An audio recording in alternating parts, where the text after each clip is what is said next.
Hey guys, in today's video I'm going to be showing you how to increase your show up rates for your webinar.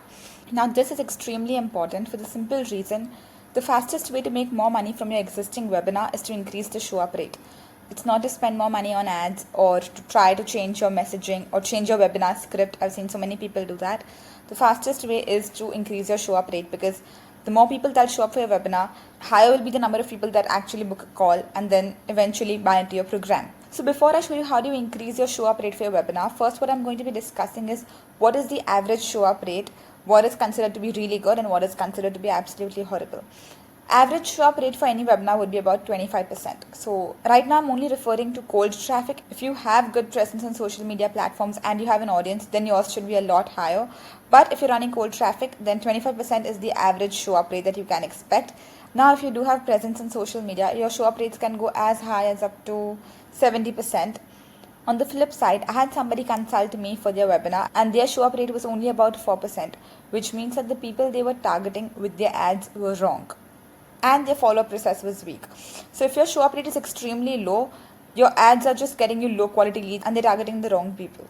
One of my clients who was running cold traffic has had a show up rate of 42%. So just follow along this video and I'm going to be showing you all the things you can do to increase your show up rate. Now, the number one reason why people don't show up for your webinar is because there's no curiosity. You see, you're asking people to spend 60 to 90 minutes with you.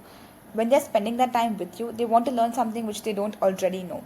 And humans have this bias where they already feel like they know everything.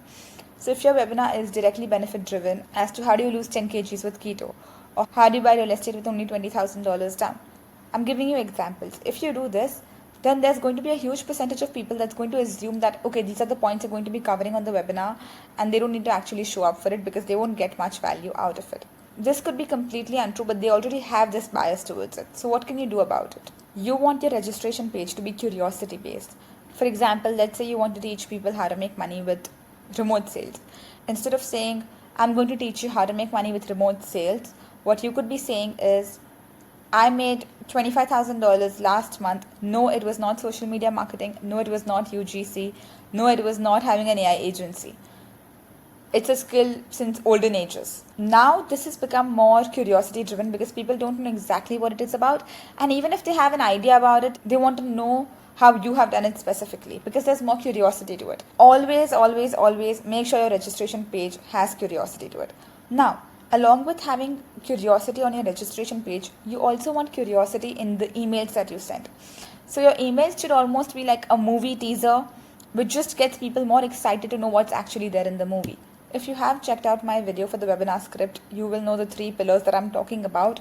But these 3 pillars are basically about the vehicle, about whether they can do it, and about whether the external environment will let them do it. To tackle all these 3 vehicles, you need to have frameworks. And you're going to wrap these frameworks into curiosity. So again, your emails will be bringing in more curiosity, which makes people much more likely to show up for your webinar because they want to know what you have to say. Now, let's say you've built curiosity and you've shown them that there's some method from which you're making money. Why should they trust you? In today's world, when there are so many coaches, building trust has become a lot tougher. So what you want to do is, the minute they register for your webinar, rather than telling them, thank you, we'll be sending you confirmation email, what you are going to be doing is having a bunch of videos, setting the expectations for the webinar. What can they expect? Think about it like this. When they are registering for your webinar, there are going to be many questions that they have in their mind. You want to address all these questions, especially if it's cold traffic, and build that trust instantaneously. Now is the time where you show enthusiasm. So your registration page is where you're showing curiosity, and now you're going to be showing a lot of enthusiasm and excitement for what they're about to discover. Typical questions that you would be covering would be, what's going to happen live on the webinar? Why should they listen to you?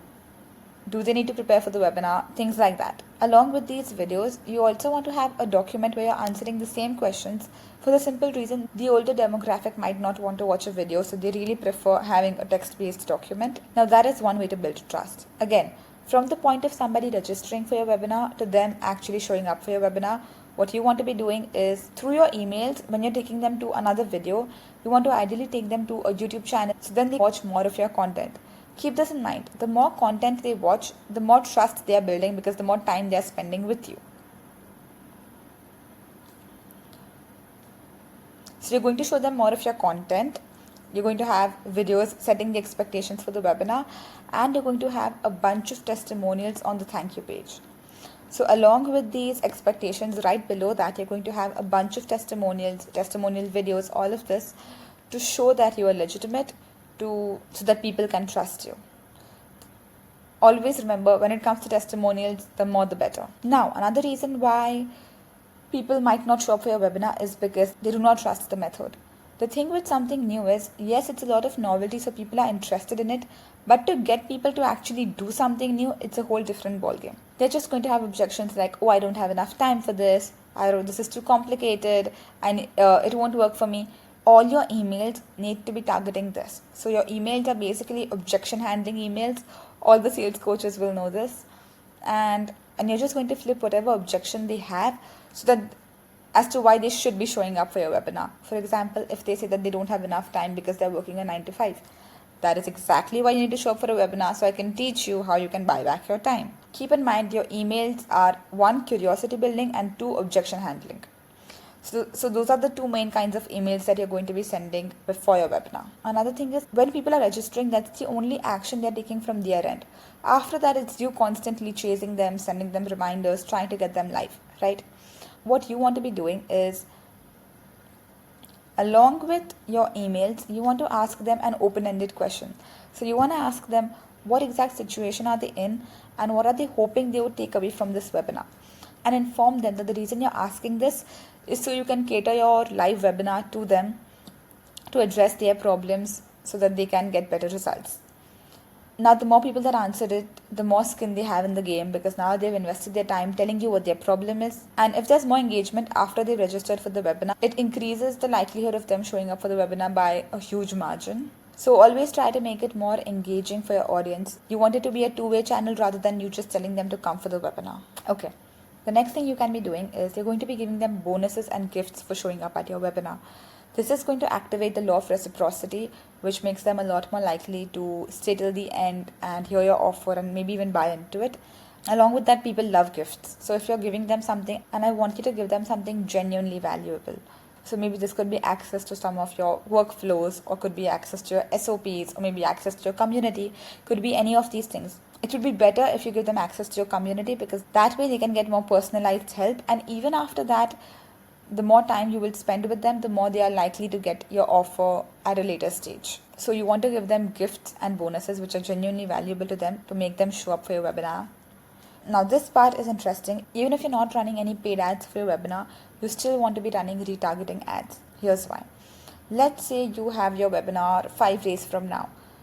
You need to understand that when people are registering for your webinar, that is when their intent is the highest. The more time that passes by, the more their intent is going to drop, which is why we ideally have a 3-day launch period for the webinar where we are running all the ads, so the traffic is still hot. But let's say you're doing it organically, it's been 5 days. You want to be on your leads' minds 24/7. If they open their inbox, they should see you. If they check their SMSs, they should find you. If they open their Instagram, they should find you, right? So what you're going to be doing is, you're going to be using retargeting ads. So for all the people who have registered for your webinar, like, oh, you've registered, this is what you're going to be taking away from it. Launching a retargeting ad is going to be a lot cheaper for you because your audience is already warm. You're not running into a cold traffic. And this, along with all the other strategies, can easily help you touch a show-up rate of 30 to 35%. Now, if you are looking to get more help with your webinars, if you are looking to scale your webinars to $70,000, $80,000 plus, then there's a link in the description below where you can book a call with me and my team so I can show you how we can help you. Either ways, this video is going to help you increase your show-up rates. I hope you've taken away a lot of value from this and you're actually going to implement this to see better results. Thank you for watching.